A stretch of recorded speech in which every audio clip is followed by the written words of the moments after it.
Hello friends, how are you? Hope you enjoying these videos in which we are trying to explain all these physics topics for your board exam point of view. So, once again welcome back to the Mizo study video classes, and today's topic is hysteresis curve. Now, basically I selected this topic separately for a video lecture. Reason is simple. This particular point is important, this particular concept is important, even in higher studies it is really very important. But during my interaction with the students, I found that not lot of you can say even lot of put aside, even not a proper attention is paid in general on this topic. So, I thought I will treat this topic separately. What exactly hysteresis curve is? So, first I would like to tell you something about that. Okay, just listen this simple story. Imagine the situation, let us say I have this magnetic material say for example ferromagnetic. If you are revising our videos, you will say yes, there is no difficulty with ferromagnetic material. Say for example, it is made up of iron with cobalt. Now, initially as such there is no magnetization, proper magnetization, small amount is there, and if I am putting it in presence of another magnet, a strong magnet. So, what will happen? Something of that sort we will try to analyze under this hysteresis curve, fine. So, first I would like to elaborate one very important law on the name of Madame Curie. Okay. So, this is something which is defined as Curie law. She received a Nobel Prize twice in physics, in chemistry, both, if I am not wrong. So, what exactly the Curie law is? Okay. Try to recall, in one of my videos I mentioned various terms, say for example capital B, capital I, capital H, temperature, I mean so many things, chi m, relative permeability. So, this Curie law basically gives you a relation between capital I. Now, I will not tell you what exactly the meaning of capital I, because I devoted one complete lecture on the terminology that we used. Normally, you will not get this type of explanation anywhere. So, if you are not comfortable with this, I am trying to force you, please go through with that lecture. So, Curie law is what? It gives relation between I, okay, actually it is intensity of magnetization, fine. I was not supposed to mention it, otherwise what will happen? You will not regularly watch the videos, and that is important, fine. There are just 7 to 10 videos. So, hardly it will take, if you revise on weekly basis, it will take hardly just an hour or so, not more than that. I am not requesting you, I am not suggesting you watch the video from the starting till the end, just in between you have this mouse or cursor to scroll, fine.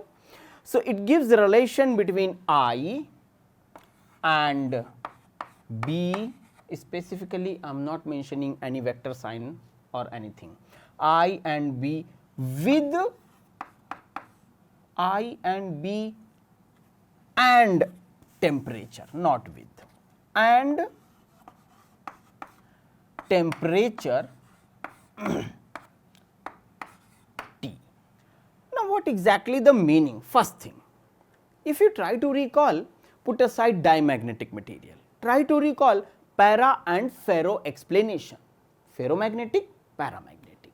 Now, in ferromagnetic specifically I mentioned that chi m depends upon temperature, and even in ferromagnetic I specifically mentioned, I can recall it, it was the portion, this half portion of the board, there I mentioned that if you start heating a ferromagnetic material, then initially it will be converted as para, and still if you provide heat energy, it will behave as dimagnet. So, what you can say? magnetism of any magnetic material is something that depends upon temperature. Start increasing the temperature, you will find magnetism is losing, because alignment of domains, alignment of magnetic moment, try to recall those situations, fine, and temperature T. So, what is the relation? Actually, the first relation, I think I should use this blue color chalk, that is I is directly proportional to B. More the magnetic field you will apply, more the intensity of magnetization. Okay. Then second term, I think I should mention it also over here with some different color. I am using this forbidden red color. I is proportional to 1 by T. This is equation number 2. I hope it is visible to all of you, this slightly blue color, this slightly red color, fine. So, one thing is sure, more the temperature, less the intensity of magnetization. So, gradually the specimen will start losing its magnetic strongness, fine. Now, if we combine these two relations, then we can say from these two relations, from 1 and 2, okay. From 1 and 2 I can say I is directly proportional to B upon T. Let us say this is equation number 3. Now, over here I will change these terms. Why? As B is equal to H, fine. All these points I already explained. So, if I replace it, what I can write down? I can write down I by H is equal to, from here, or initially do not put is equal to, still use this proportionality sign, 1 by T, fine. So, let us try to close it in a box, fine. It means what? I upon H is something that is chi m, also discussed in this relation already, fine. So, what I should say? I should say, but I by H is nothing but chi m, fine. So, chi m is directly proportional to this relation 1 by T. Once again I will take the help of this red color chalk. Now, what does it means? Enhance the temperature and this chi m will decrease. Now, from this relation, let us do some sort of makeup, let us try to make it more beautiful. So, what I can say? I can say this is equal to C upon T, where this C is constant, fine. This is something which is defined as Curie constant or any constant. Now, moreover, more properly I can write this relation for general you can say magnetic material behavior, for para, for ferro, both type of diamagnetic is separate, fine. So, chi m is equal to C upon T minus T naught, sorry, let us say T c, Curie temperature basically. So, suffix is C, just to give the respect to the name of the scientist. So, where T c is Curie temperature. There is a meaning of this term like above Curie temperature, below Curie temperature, material will behave as ferromagnetic, as paramagnetic, so on so forth. But if I do not want to learn these entire things, sometimes it happens, I do not want, fine. So, just with the help of a simple graphical diagram, I can say this is the relation between I, B and T. And what is that graph? So, the graph is simple graph, nothing so complicated. The graph is like this. This is I and this x axis is H by t, and the graph is like this. Fine.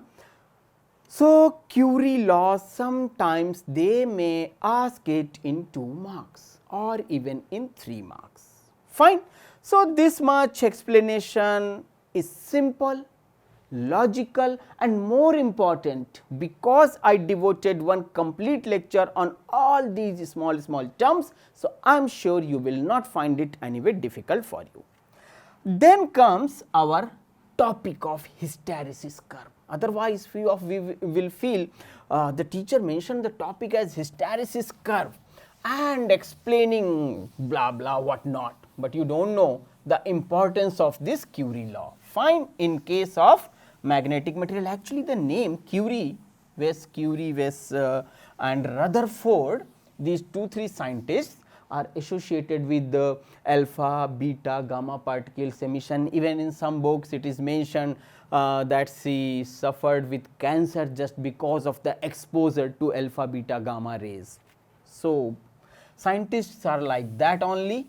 They love their passion, that is working, playing with the science, with the concepts. Any other thing is anyway not important for us. Fine. Now, then what exactly hysteresis curve is? So, I cleaned this entire portion.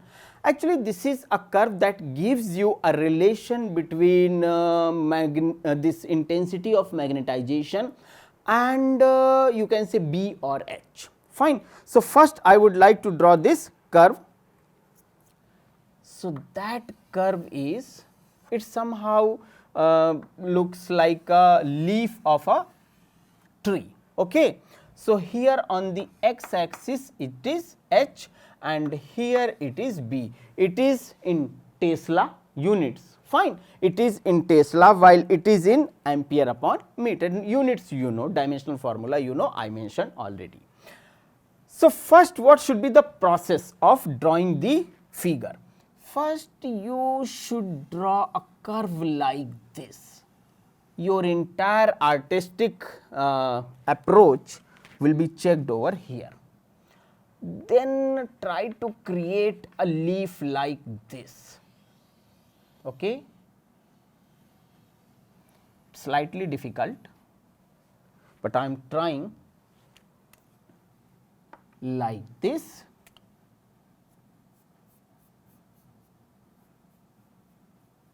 Okay. So, this portion somehow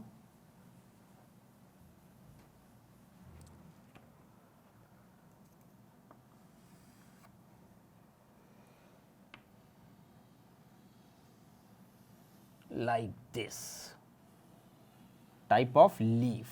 Okay. Exact drawing is really somehow difficult, and then from here it is like this. Okay. So, this is the diagram, not exactly representing, but up to some extent it is representing, because it is created using numerical values on the basis of experiment. Fine. So, that is why. Otherwise, the look is like a leaf in this manner. Fine. Somehow like this. This is the hysteresis curve. Okay. So, now let us start putting the name. Let us say this is the shape that I am trying to show you, somehow like this. This point is A and this point is D, say for example. So, you can say this point is B and C and so on, you can put these points.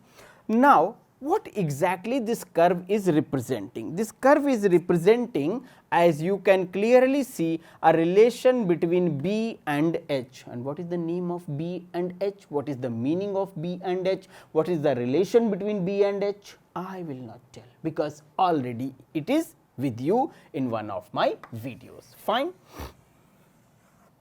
So, now after this, I think I should write down few sentences. This curve gives relation between B, that is measured in Tesla, B and H, that is ampere upon meter, for this curve gives relation between B and H for ferromagnetic material, ferromagnetic material. Okay. So, this is the I think this simple statement, this first simple statement will give you some idea what exactly this curve is representing. In our e-book, it is my promise I will provide this diagram, beautiful diagram, proper explanation, fine, because my art is not so good. So, I do not think I can create much beautiful diagram rather than this. Okay. So, it is clear that this curve is applicable only for what? Only for ferromagnetic material, not for paramagnetic material. Now, listen one, you can say something different aspect. Let us say I have this duster and it is a ferromagnetic material, fine. This curve is true for this material, this specimen, I created the curve. Now, what will happen if I start increasing the temperature of this specimen? So, gradually it will start losing its nature of ferromagnetic material, or you can say ferromagnetic properties.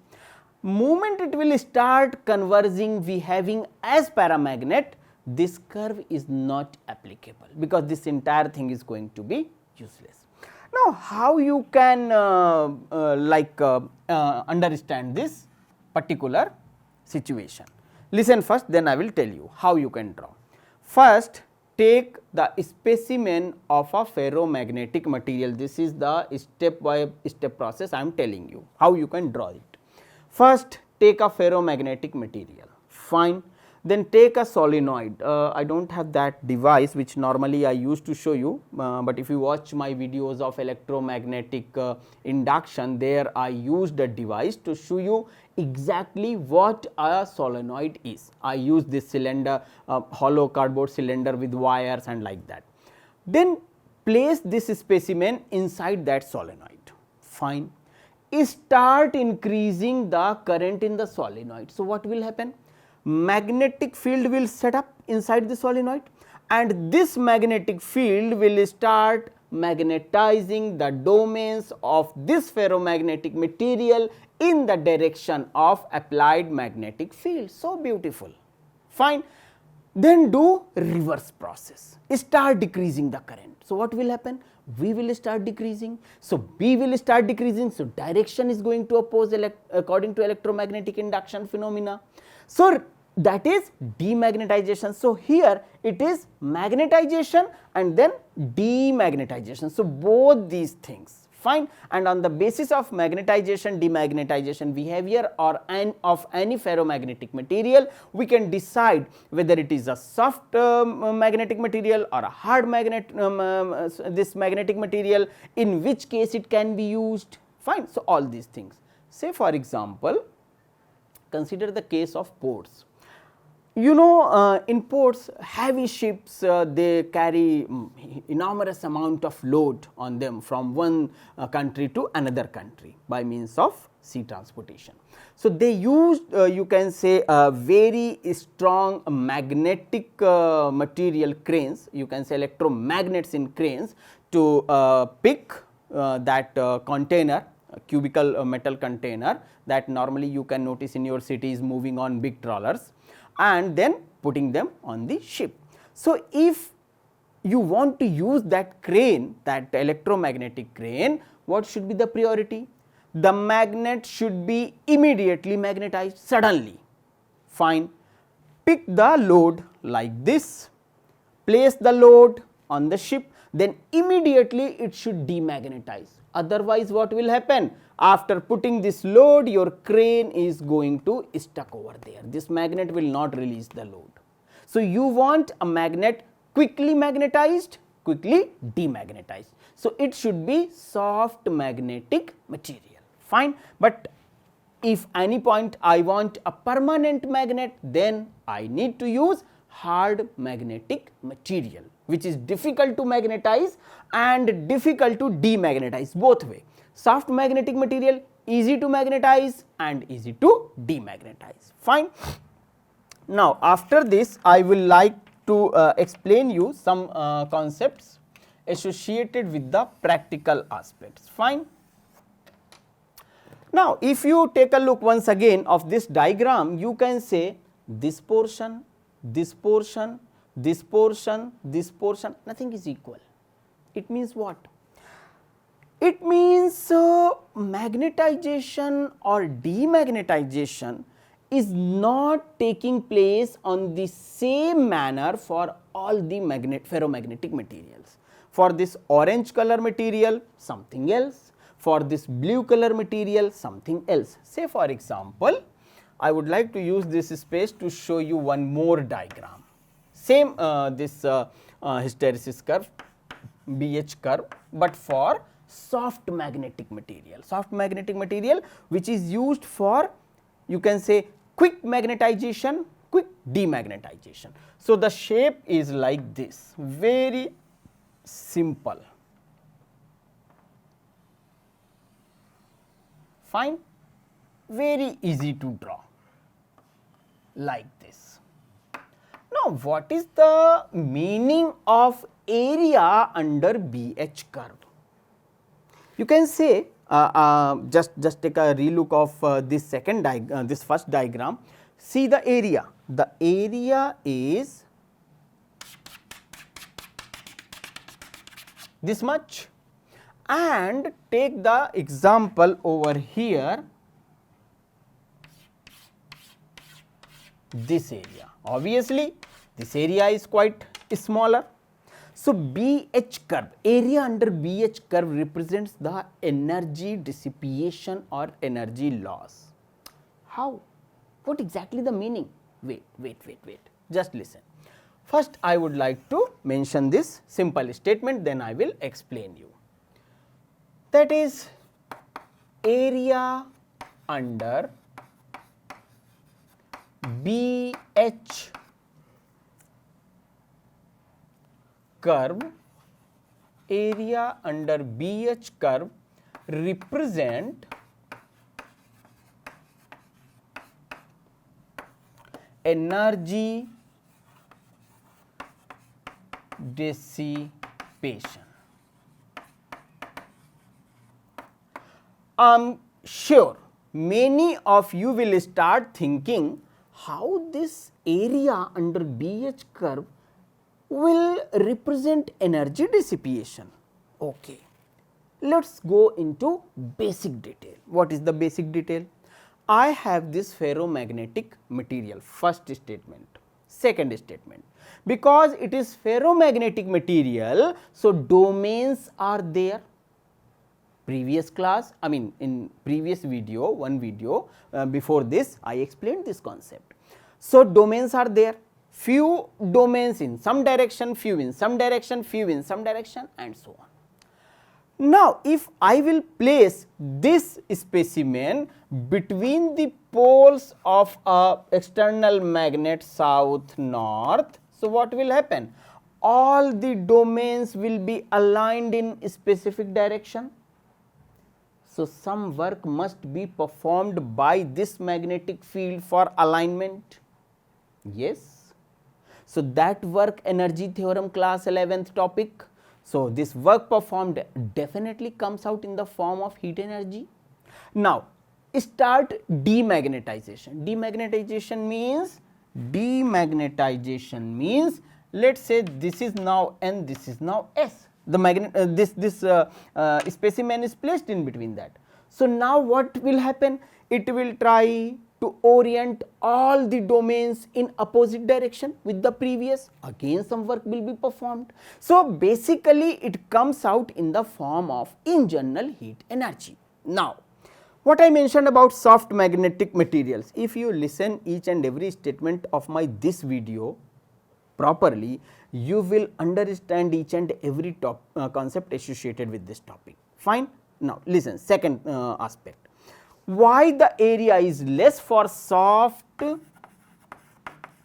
magnetic material,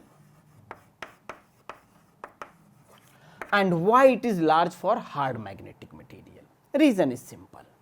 Soft magnetic material, as I mentioned with the case of this electromagnetic crane, easily magnetized, means all domains will be magnetized in one specific direction easily, and easily demagnetized.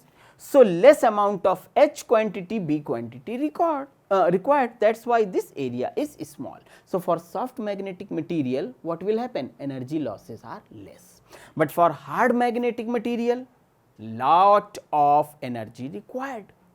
That is why all these cranes operational on various ports, say for example, Jawaharlal Nehru port, Nhava Sheva or Mumbai port and Mangalore port, something like that. They use their approach is use less amount of electricity for the magnetization. So, must use better quality soft magnetic material. Fine. And for hard magnets, say for example, your bar magnet that you normally use in your school laboratories, that is almost a permanent magnet.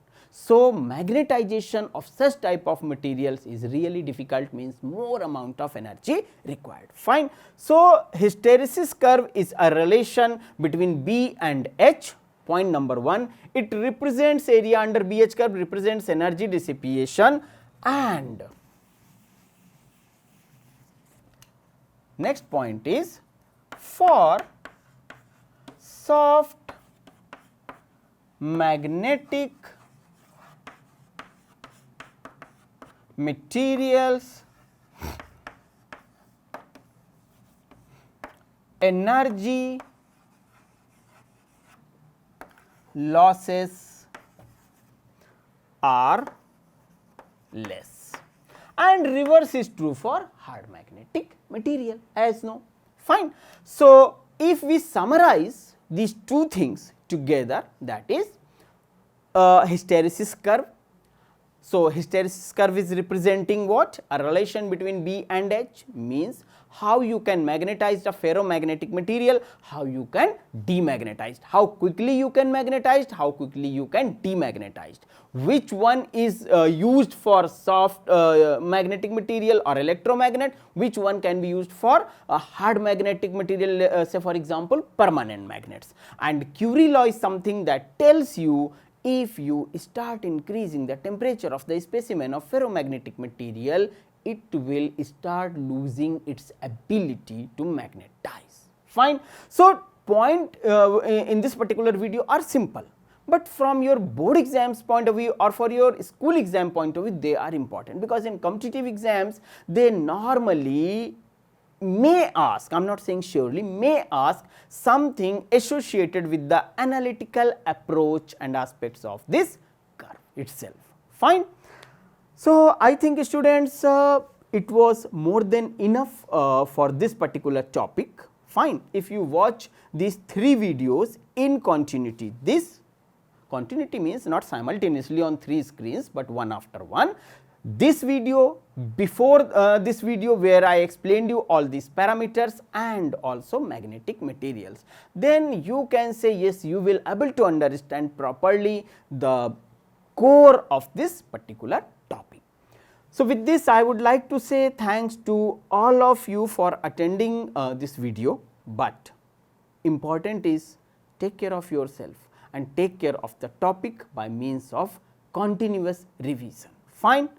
It is really possible, it is really simple. Once again, thanks a lot to be with us.